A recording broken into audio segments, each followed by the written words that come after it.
Assalamualaikum warahmatullahi wabarakatuh. Waalaikumsalam warahmatullahi wabarakatuh. Alhamdulillah, salatu wassalamu ala asyrafil mursalin Sayyidina wa maulana Muhammad wa ala alihi wa ashabihi wa man tabi'ahum bi ihsanin ila yaumiddin amma ba'd. Wa qala Allah subhanahu wa ta'ala fil Qur'anil azim wa huwa asdaqul qailin. A'udzu billahi minasyaitonir rajim. Bismillahirrahmanirrahim. Wa ma umiru illa liya'budullaha mukhlishina lahu-d-din. Al-Hunafa. Sadaqallahul azim. Bapak-bapak, ibu-ibu, jamaah rahimakumullah. Puji syukur kita panjatkan kehadirat Allah Subhanahu wa taala oleh karena pada malam yang ke-24 ini kita masih diberikan kesehatan, kekuatan dan keimanan sehingga kita berkumpul di tempat yang berkah ini guna melaksanakan salah satu kewajiban kita berupa salat Isya secara berjamaah yang insya Allah akan dilanjutkan dengan ibadah-ibadah sunnah berupa salat tarawih dan witir secara berjamaah pula. Salat serta salam tak lupa kita kirimkan kepada baginda Rasulullah Nabi Muhammad sallallahu alaihi wasallam, Nabi yang insya Allah akan senantiasa menjadi panutan, menjadi teladan kita di dalam melaksanakan segala aktivitas sehari-hari kita. Jamaah rahimakumullah, pada malam yang mulia ini mungkin bapak-bapak baru melihat, saya juga baru merasakan. Yang pertama memakai jubah seperti ini dan sholat tarawih di atas mimbar seperti ini pula. Karena bahasanya pengurus di mari perawan ustaz. Perawan pertama ini tentang jubah karena katanya kita melaksanakan sunnah, dan yang kedua menggunakan mimbar ini juga karena sunnah. Mereka jamaah rahimakumullah. Nah, ada banyak ujian yang ditempuh dengan ini dan ada kaitannya dengan amanah yang diberikan kepada kami, yaitu tentang ikhlas atau keikhlasan dan keutamaannya. Terkait dengan ini Allah Subhanahu wa taala berfirman, A'udzu billahi minasyaitonir rajim. Bismillahirrahmanirrahim. Wa ma umiru illa liya'budullaha mukhlishina lahu-d-din hunafa. Jadi wa ma umiru illa liya'budullah, tidaklah aku diciptakan illa liya'budullah, kecuali hanya untuk menyembah kepada Allah Subhanahu wa taala mukhlishina lahu-d-din. Jadi yang dilihat di sini adalah keikhlasan untuk menjaga kemurnian agama Allah Subhanahu wa taala. Dan untuk menguji keikhlasan kita itu kembali kepada niat kita itu sendiri. Di dalam hadis Rasulullah sallallahu alaihi wasallam, Rasulullah sallallahu alaihi wasallam bersabda, "Innamal a'malu binniyat." Sesungguhnya segala sesuatu perbuatan itu tergantung daripada niat kita. Baik tidaknya suatu amal, besar tidaknya bobot suatu amal, itu tergantung daripada niat kita. Jamaah rahimakumullah, ada ungkapan ulama mengatakan, yaitu Abu Idris, apa dia katakan? Bahwa tidaklah bisa dikatakan keikhlasan seseorang di dalam melaksanakan suatu amal yang apabila masih mengharapkan sanjungan atau pujian seseorang dari amalannya itu. Jadi kalau ada orang masih senang dipuji, disanjung ketika berbuat kebaikan, maka pada hakikatnya dia tidak ikhlas. Apatah lagi kalau diikuti kata-kata, bagaimana tadi waktu sudah kasih, maka pada hakikatnya disitulah diuji keikhlasan kita. Makanya budaya kata-kata itu tadi mempertanyakan pemberian hendaklah dihilangkan. Karena fitrah kita terkadang ingin dipuji. Bagaimana tadi pemberian? Bagaimana tadi ibadah? Bagaimana? Maka ketika masih ada kata-kata bagaimana, pada hakikatnya itulah ujian keikhlasan kita. Jamaah rahimakumullah. Bahkan ada salah satu contoh lagi untuk melihat contoh keikhlasan yang paling baik bisa kita jadikan pelajaran adalah pemberian orang tua terhadap anaknya. Orang tua itu tidak pernah menuntut apa yang pernah diberikan kepada anaknya. Malah kebalikannya, anaknya biasa menuntut orang tuanya. Bahkan ada anak memperkarakan orang tua hanya karena memanfaatkan harta yang dimilikinya. Tidak sedikit di antara kita yang seperti itu. Tapi pernah enggak ketika ada anak yang ingin memberi sesuatu, sesulit apapun orang tua mengadakan itu, dia tetap akan memberikan kepada anaknya.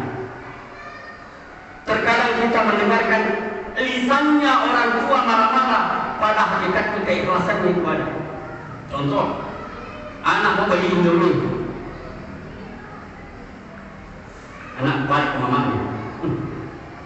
Biasa mamanya bilang, tidak boleh. Tapi ujung-ujungnya apa dia bilang? Terima kok.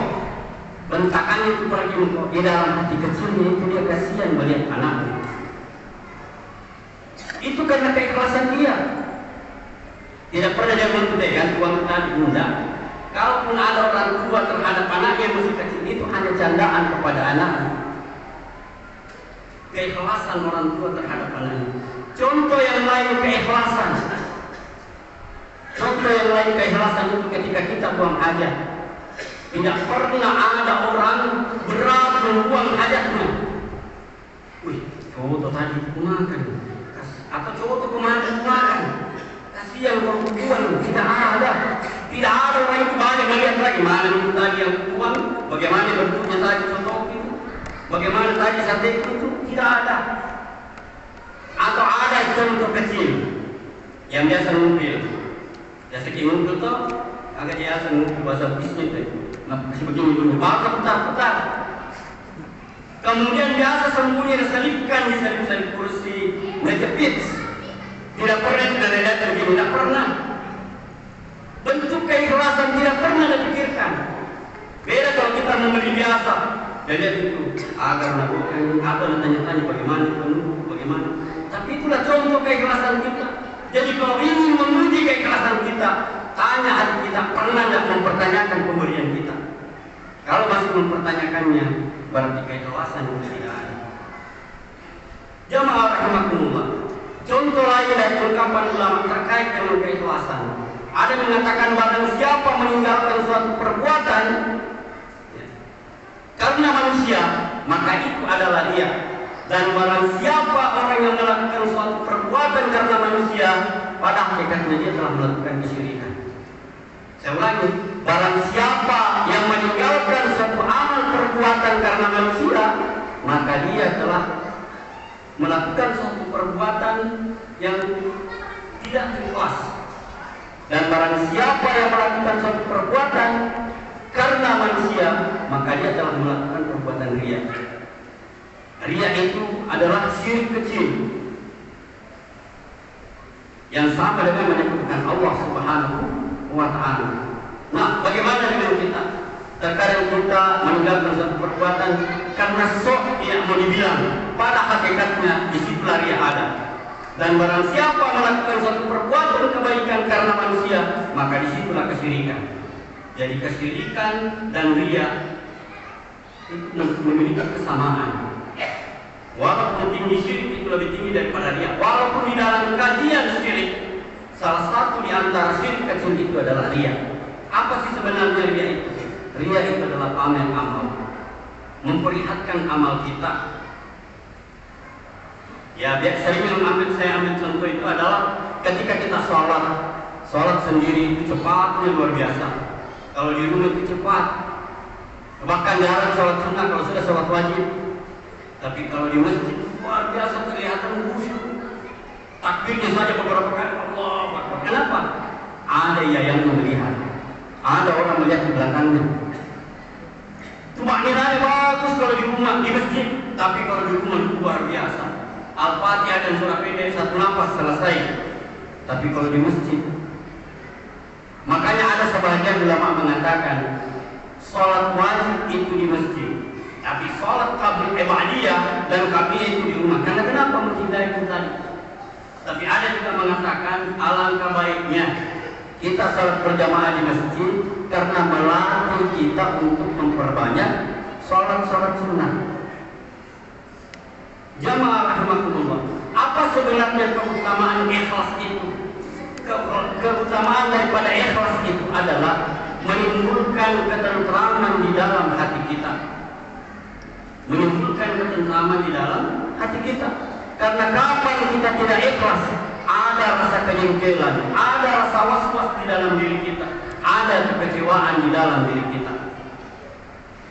Ya, contoh tadi ketika kita membeli, orang tidak berterima kasih kepada kita, kita merasa kecewa. Itu orang tidak bersyukurnya sudah dikasih, tidak pintar-pintar berterima kasih. Ketika muncul kata-kata itu di dalam diri kita, berharap orang mengucapkan terima kasih kepada kita, maka keikhlasan kita itu hilang. Akan tetapi ketika kita tidak peduli orang itu berterima kasih atau tidak, maka disitulah keikhlasan kita. Ada kedamaian, ada ketentraman di dalam hati kita. Begitu juga ketika kita memberi kepada seseorang, setelah kita memberi ada rasa tenang di dalam diri dan tidak berharap balasan. Ya seperti tadi gambaran-gambaran atau contoh-contoh yang kami berikan, orang tua terhadap anak membuang hajat dengan hal-hal yang lain. Jamaah rahimakumullah, banyak sebenarnya contoh-contoh yang bisa kita ambil terkait masalah keikhlasan. Yang pada intinya adalah yang pertama, ikhlas itu ketika tidak ada beban, berharap sesuatu balasan. Apakah itu balasan ucapan terima kasih, apakah balasannya pemberian balik dari orang yang kita beli. Kemudian yang kedua, tidak ada rasa beban kecewa, yang ada adalah ketenangan batin, ketenangan hati ketika kita sudah memberi. Kita tidak berharap dari yang lain. Kemudian yang terakhir adalah kita tidak ada timbul rasa pamer atau riya di dalam diri kita, dan tidak ada rasa yang berharap sanjungan dari manusia, pujian dari manusia ketika kita melakukan suatu amal kebaikan. Maka hindari. Ada sebagian orang mengatakan, saya itu tidak melakukan begini karena saya tidak mau dibilang. Pada hakikatnya engkau sudah berharap dibilang. Saya itu tidak salat begini di masjid karena saya tidak mau dibilang begini. Pada hakikatnya kita sudah mau dibilang ikhlas. Dan itulah yang disebut mulia. Dan kapan kita melakukan sesuatu perbuatan karena ingin tampil, ya itulah tadi yang disebut dengan syirik. Lebih dan kurangnya bermaafkan ya hal bisa pilih hak. Wallahu muwaffiq ila aqwamit thariq. Wassalamualaikum warahmatullahi wabarakatuh.